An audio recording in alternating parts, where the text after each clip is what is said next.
হনুমান সব সময় এক হাঁটু নিচে, তাই না? এক হাঁটু নিচে আর আরেক হাঁটু ওপরে, এভাবে দণ্ডবত, সেটাকে বলে দণ্ডবত ভাবে বসা। হনুমান কেন এভাবে বসে থাকে জানেন? রামচন্দ্র কিছু আদেশ করার আগেই যেন আমি সেই কাজটা করতে পারি। আর আমাকে আমার গুরুদেব বলছে, মা স্মৃতি ঘর থেকে একটু এটা আনতো। গুরুদেব একটু পর আনছি, হলো শিষ্য হতে পারলাম। তবে বাবা এখানে প্রমাণ আছে, শাস্ত্রে প্রমাণ করেছে, গুরু ধরো জেনে আর প্রসাদ নাও। ভুল বলেছি? গুরু ধরো জেনে আর প্রসাদ নাও টেনে। ভাত কখনো প্রসাদ নয়, আর পা কখনো চরণ। ভাত কখনো প্রসাদ হয় না, আর পা কখনো চরণ হয় না। এখানে প্রমাণ, গুরু আমাদের জেনে ধরতে হবে। মানুষ দুটি জায়গায় ভুল করে, ও মায়েরা শুনে যা, দুটি জায়গায় ভুল করে মানুষ। কোন কোন জায়গায়? প্রথম জায়গা হচ্ছে বিবাহ। একটা মানুষ বিবাহ করে ভুল করে, আর আরেকটা হচ্ছে গুরু আশ্রয় গ্রহণ করে। মানে এই দুটি সিদ্ধান্তটা একটা জীবনে অনেক বড় সিদ্ধান্ত। হ্যাঁ বাবা, সত্যি কথাটা। বিবাহ তাও যদি সেই ছেলের অথবা সেই মেয়ের সঙ্গে আপনার যদি না পড়তে হয়, আপনি বিচ্ছেদ ঘটাতে পারবেন যে ওর সঙ্গে আমার মিলছে না, আমি ওর সঙ্গে থাকবো না। কিন্তু গুরু আপনি একবারে আশ্রয় করতে পারবেন। আর এই গুরু যদি বৈষ্ণব না হয়, তাহলে গুরু শিষ্য যুগলে আপনারা নরকের দ্বারে পর্যন্ত পৌঁছে যাবেন। তাই গৌর হরি বল। তাই না বাবা? তাহলে গুরু আশ্রয় আমাদের গ্রহণ করতে হবে। বৈষ্ণব গুরু, সখীরূপা গুরুকে। রাগ করছেন বাবা কথাটা বলছি? এখন ওই রকম গুরু ধরলে তো হবে না। গুরুদেব এসেছে বাড়িতে, পা মেলে বসে আছে গুরুদেব। শিষ্য রাস্তা দিয়ে, মানে ওই বারান্দার উপর দিয়ে যাচ্ছে, যেতে যেতে হঠাৎ করে গুরুদেবের পায়ে পা লেগে গেছে। গুরুদেব কি করছে? High high high. শিষ্য ডেকে বলছে, হাই হাই গুরুদেব, এ কি হয়ে গেল? তোমার গায়ে আমার পা লাগলো, এখন কি করি? তোর ক্ষমা হবে না। তুই আমার গায়ে পা দিলি কেন? তুই আমার গায়ে দিলি কেন? তোর ক্ষমা হবে না। আর শিষ্য ডেকে বলছে, ও গুরুদেব, একটু কি ক্ষমা করা যায় না? শিষ্য কি বলছে? একটু ক্ষমা করা যায় না? তো বলছে, ক্ষমা করা যায়, টাকাটা কিন্তু 100টাই লাগবে। ক্ষমা করা যায়, টাকাটা 100টাই লাগবে। এখন কি করেছে ওই শিষ্য? ঘরের মধ্যে গিয়ে ওই শিষ্য কি করেছে? ওই গুরুদেবকে 100 টাকা দেওয়ার জন্য, মানে অনেকগুলো টাকা আছে তো, তার মধ্যে সব 500 টাকা, 100 টাকার নেই। বারবার গুনছে, বারবার টাকা গুনছে। গুরুদেব এখন দেখছে, এতক্ষণেও আসে না কেন রে বাবা? এই খুকি, এতক্ষণে আসছিস না কেন? আর বলো না গুরুদেব, সব 500 টাকা, একটাও 100 টাকা নেই। তো বলছে, দে না ওই 500 টাকাটাই দে।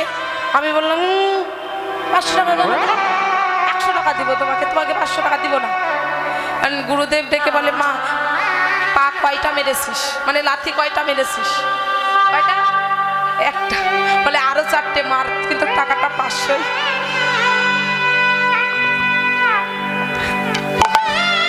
মানে তুই লাথি কয়টা মেরেছিস? কয়টা মেরেছিস বাবা? একটা। আরো 4টে মার, কিন্তু টাকাটা 500ই লাগবে। দীক্ষা নেওয়ার পড়লো সারা, মেতে উঠলো সারা পাড়া। আমিও গিয়ে হলাম খাড়া, বলি কানে কানে ফিস ফিস। বাবা মাসে মাসে কিছু চাঁদা দিস, এসব গুরু থেকে দূরে থাকবে। কেন জানেন? গুরু আশ্রয় তো আর শখে হয় না। গুরু আশ্রয় 3 কারণে নিতে হয়। কি কি? এই আমরা যে প্রত্যেক দিন ঝড়া বেঁধি মরছি না মা?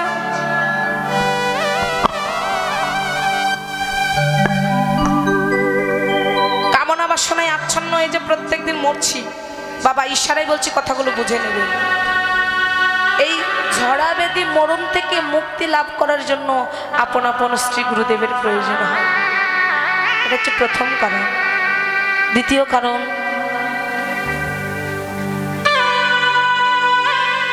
এই জগতে আপনারা প্রত্যেক জনের এক একটি করে নির্দিষ্ট নাম আছে, তাই না বাবা? প্রত্যেক জনের নির্দিষ্ট নাম আছে, কিন্তু আমার নামও আছে। আমার নাম স্মৃতি।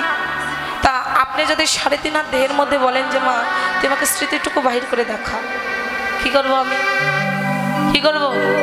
বলবো এটা চোখ, এটা নাক, এটা মুখ, এটা বক্ষ, হস্ত, অঙ্গ প্রত্যঙ্গ সব দেখাতে পারবো।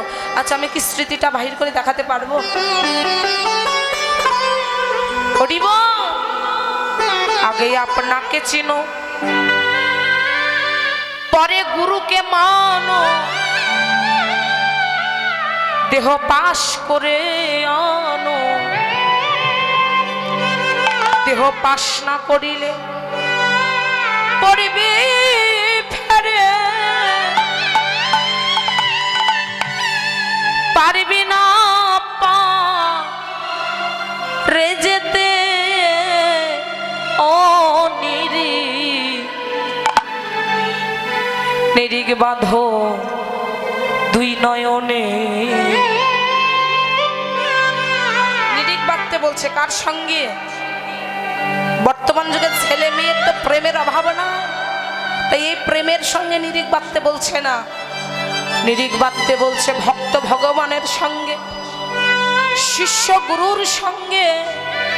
যদি একবারে নিরিগ বাঁধতে পারো, প্রেমের গাছে 2টি ফল, রসে করছে টলমল। সে ফল গুরুরে দিয়ে শিষ্য খাইলে অমর হয় তার সংসার। সেটা কি? এক হচ্ছে প্রেম, আর একটা হচ্ছে ভক্তি, এবং আধ্যাত্মিকে আরো কাছে কিছু আছে, আপনারা একটু গুরুর কাছে জেনে নেবেন যেটাখানে কোন ফলের কথা বললেন। কেননা ফুল না হলে তো ফল হবে না। হবে? এই যে ফুলটা দিয়েছেন, এই ফুলে কি কৃষ্ণ সেবা হবে? হবে না। এই ফুল ছাড়া আরেকটা ফুল আছে, ওই ফুল যদি জানতে চাও একবার যাও আপন আপন গুরুদেবের কাছে। কেন না জানো না রে ভ্রান্ত মনে কিসে কৃষ্ণ ভজন হবে? যার সনে নাই প্রেম প্রীতি তার পূজায় কি মন বসিবে? সবার চাইতে গোপন তত্ত্ব যার সনে আদান প্রদান, সেই প্রতিমার সেবা দিতে রে লাগে না রে বেদ বিধান। আছে পঞ্চরস হাড়িতে ভরা, প্রেম প্রীতি একত্রে করা। রাধা বল্লভ বরে সে যে মরার আগে সে যে মরে না। মরার আগে মরতে হবে। বাঁচার যদি আশা থাকে রে মন, মরণের ঔষধ আগে খাও। আর স্বর্গে যদি যেতে চাও রে মন, নরকের পথে এসে দাঁড়াও। সুখ যদি পেতে চাও রে মন, দুঃখের সাগরে ভাসো। আর শান্তি যদি পেতে চাও রে মন, একবারে কৃষ্ণ ভজন পথে এসে। কৃষ্ণ ভজনের উল্টা গতি বাবা, থাকে না তার আত্মস্মৃতি। তাই সাধনে যাহা পায়, ভজন দেশে গেলে তাহা উল্টে যায়। সাধু যাহা করে জীব তাহা করে না, আর জীব যাহা করে সাধু তাহা করে না। জীবের কাছে 3 দিন সাধন আর 27 দিন ভজন, আর সাধুর কাছে 3 দিন ভজন 27 দিন সাধন। ইশারায় বলছি বুঝে নিন। যখনই আসে লাল ভাসে গম্ভীরের পাল, ওই জায়গায় সাধু ছাড়াই অন্যের যাইতে মানা। যখনই আসে কালো, তখন একটু সাবধানে থাইকো, তোমরা ভক্তি দিয়ে দূরে দাঁড়িয়ে থাকো। যখন আসে সাদা, স্বয়ং নিজে থাকে ক্ষুধা, তোমরা গুরু ধরে নাও জেনে। মরার আগে হাজারো মরা, অকালে বার্ধক্য ধরা, ডুবছে কত সোনার ভরা।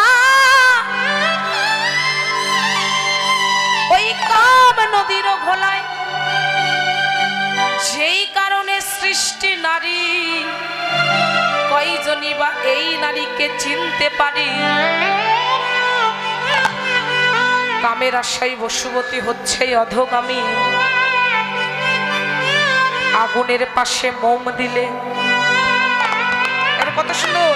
ভাদরে ভরিলে নদী, তরঙ্গেতে নিরবধি, তরঙ্গে হয় নিরবধি, দর্শনে হয় ভয়। চৈত্র মাসে ভাটার টানে নদীর বক্ষ শুকায় আনে, ডিঙ্গি নৌকায় কত জনা করে পারাপার। মাঝি কেমন বুঝতে হলে, নদী যখন উঠে ফুলে, তরঙ্গে হালে ঠিক থাকিলে কেরামতি তার। দেহ নদী যৌবন কালে, মানে যৌবন বয়সেই একটা রসের জন্ম হয়, যে রস দ্বারা কৃষ্ণকে বশ করা যায়। তাই বলছেন দেহ নদী যৌবন কালে ভরে ওঠে জোয়ার জলে, প্রেম বাতাস তাহাতে পেলে উঠে যে তরঙ্গ, সেই তরঙ্গের তরি বেয়ে ঢেউয়ের দলায় দুলে দুলে পাকা মাঝি যারা ওপারে পৌঁছাইতে পারে, তারাই হলো প্রেমের মহাজন। তাই মহাজন বললেন কি, বানসো আয়না জল ওঠে না বাবা,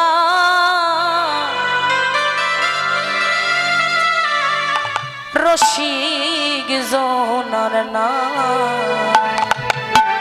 বানসো আয়না জল ওঠে না বাবা, রসিক জোনার না।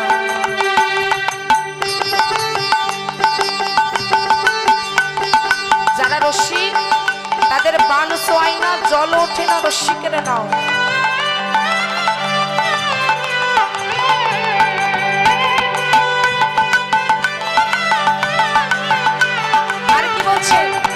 রসিকের নাই কালাকা সকাল বিকাল, কেমনে তারা নাও সালাই।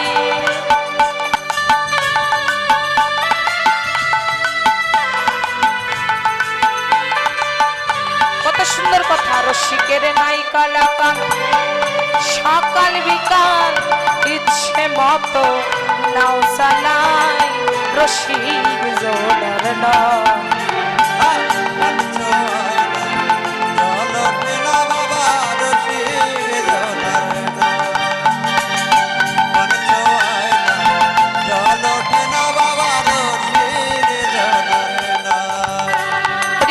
কৃষ্ণ ভজনটা কেমন? যাইবি দক্ষিণে, বলিবি পশ্চিমে, দাঁড়াবি পূরব মুখে। গোপন পীড়িতি গোপনে রাখিবি, তবে তুই থাকিবি সুখে। গোপন পীড়িতি গোপনে রাখিবি, সাজা বিমনের কাজ। সাপের মুখেতে ভেকেরে নাচাবি, তবে তো রসিকরা। যেমন চতুরাশ্মেরই শোকরা সুতায় গাঁথিতে পারে, মাক্র সাজালে মাদঙ্গ বাঁধিলে, তবে তো মিলিবে তারে। জল না শুইবি স্নান করিবি, মানে জল স্নান করবেন বসন ভেজা যাবে না। জল না শুইবি স্নান করিবি, এলাবি মাথার কেশ।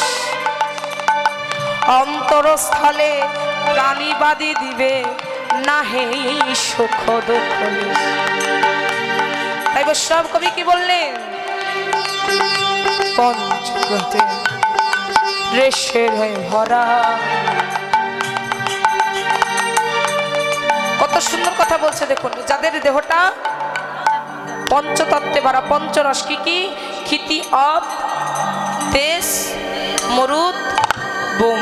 শব্দ, স্পর্শ, রূপ, রস, গন্ধ।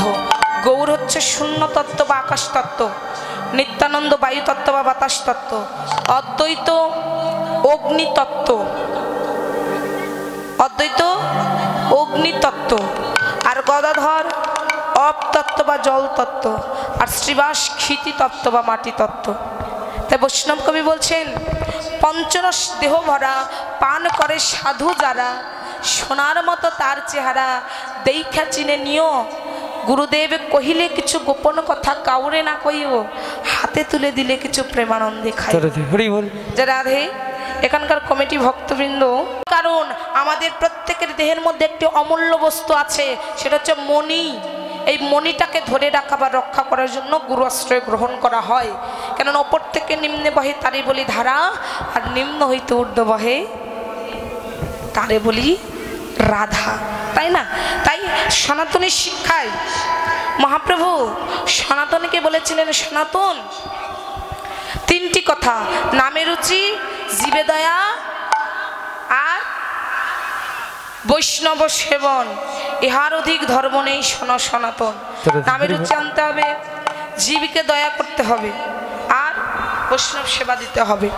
হ্যাঁ, ওই ভাবিকে আশ্রয় করে সনাতন গোস্বামী, ওই ভাবকে আশ্রয় করে তার সহচর ভক্তবৃন্দ, তার নাম হচ্ছে, একটা ভক্তের নাম হচ্ছে রাই রামানন্দ। এই রাই রামানন্দের সঙ্গে যখন কৃষ্ণ কথায় মেতেছিলেন মহাপ্রভু, ঠিক সেই সময় রামানন্দকে বলেছিলেন, প্রভু কহে পরশ্লোক সাধ্যের নির্ণয়। শ্রী চৈতন্য চরিতামৃতে দেখবেন লেখা আছে, কৃষ্ণদাস কবিরাজ গোস্বামী পদ বর্ণনা করেছে। প্রভু কহে পরের শ্লোক সাধ্যের নির্ণয়, রাই কহে স্বধর্ম আচরণে বিষ্ণু ভক্তি হয়। প্রভু কহে ইহ বাহ্য আগে কহ, আর রাই কহে স্বধর্ম ত্যাগ আচরণে বিষ্ণু ভক্তি হয়। প্রভু কহে ইহ বাহ্য আগে কহ, আর রাই কহে শুদ্ধ ভক্তি ভক্তি সাধ্য সার। প্রভু কহে ইহ বাহ্য আগে কহ, আর রাই কহে দাস্য প্রেম সর্বসাধ্য সার। যে হনুমান, প্রভু কহে ইহ হয় আগে কহ, আর রাই কহে প্রেম ভক্তি সাধ্য সার, মানে যেটাই করো ভক্তির প্রয়োজন হয়। প্রভু কহে ইহ হয় আগে কহ, আর যখন দাস্য প্রেমের কথা বললেন, বললেন ইহ উত্তম আগে কহ, আর রাই কহে কান্তা প্রেম সর্বসাধ্য সার। যেই না কান্তা প্রেমের কথা বললেন, সঙ্গে সঙ্গে মনে পড়ে গেলেন সেই শ্রীমতী রাধারানীর কথা। ওই রাধারানীর কথা মনে পড়ে গিয়ে ভাবনিধি গৌর সুন্দর আমার সহচরকে ভক্তবৃন্দের সঙ্গে নিয়ে আজকে ধুলাই গড়াগড়ি কৃষ্ণ নাম করছে। ওই ভাব দর্শন করলেন নদিয়ার কোনো এক ভাগ্যবান ভাগ্যবতী রমণী। দর্শন করি বর্ণনা করছে নাগরী, কিরূপ আমি দেখে এলাম জানিস, দেখলাম হেমশায়ী অতি গোরা। হেমন্ত স্বর্ণ, স্বর্ণের চাইতে অধিক আমার গোরা রূপ, মানে মানে থেকে হেমের থেকে অতি সুন্দর আমার গৌর রূপ।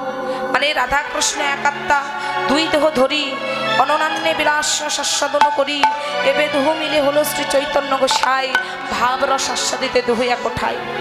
মানে দুই অঙ্গ এক হয়ে নদিয়া এসেছে গৌরাঙ্গ। তাহলে হেম হেম মানে সোনা পড়লে মা অহংকার হয় না, মানে অহংকার জন্মে না। কিন্তু গৌর সোনাকে কেউ যদি অঙ্গে ধারণ করে, তার আর অহংকার থাকে না। তাই কি মিনতি দেখে এলাম, শোন ওই রূপ দর্শন করে কি মিনতি দেখে এলাম জানিস, বলে বিরিতি মোরতে কিয়ে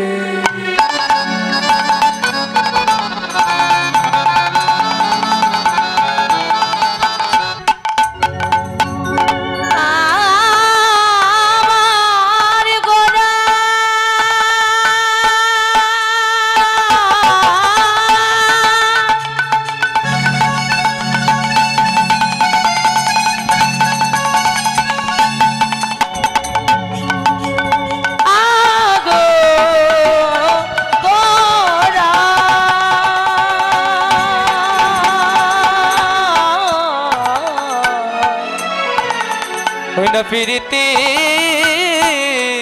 मुरती किए हमारा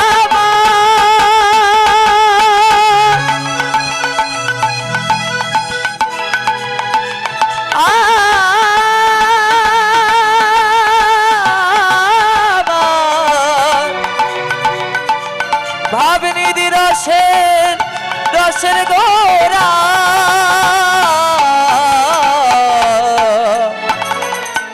ওই না ফিরতি মুরতি কিয়ে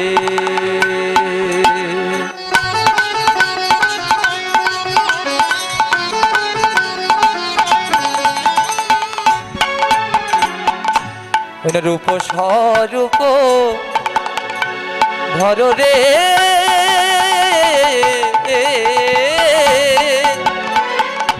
বলি ওই ছন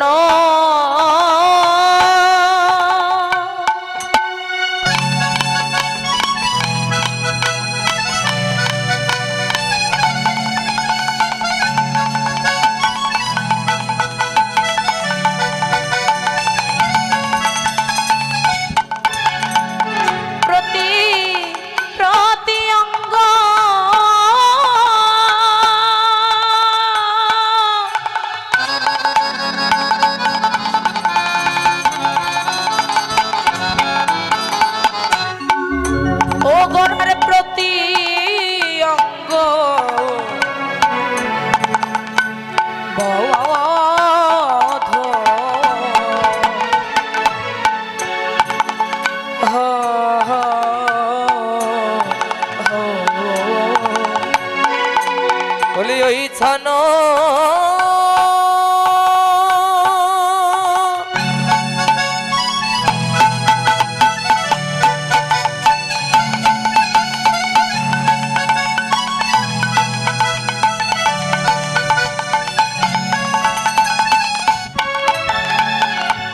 প্রতি অঙ্গ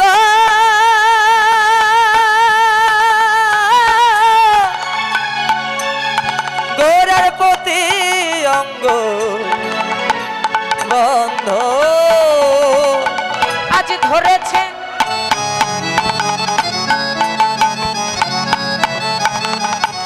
মূরতি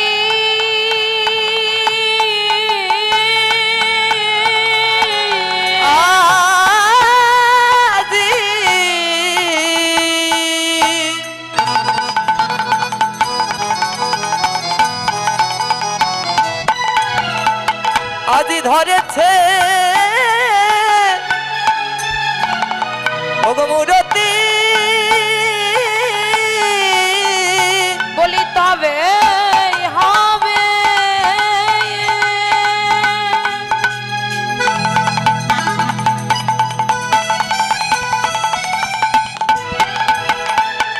এই জগতের পতি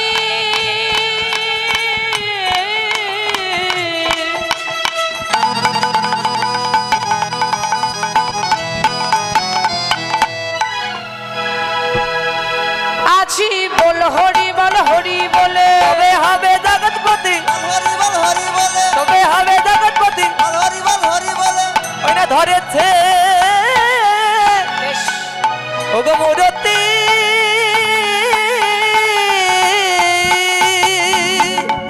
নদিয়ার নাগরী ওই গৌর প্রেমরূপ ভাবরূপ দর্শন করে অপর নাগরীকে ডেকে বলছে, নাগরী দেখলাম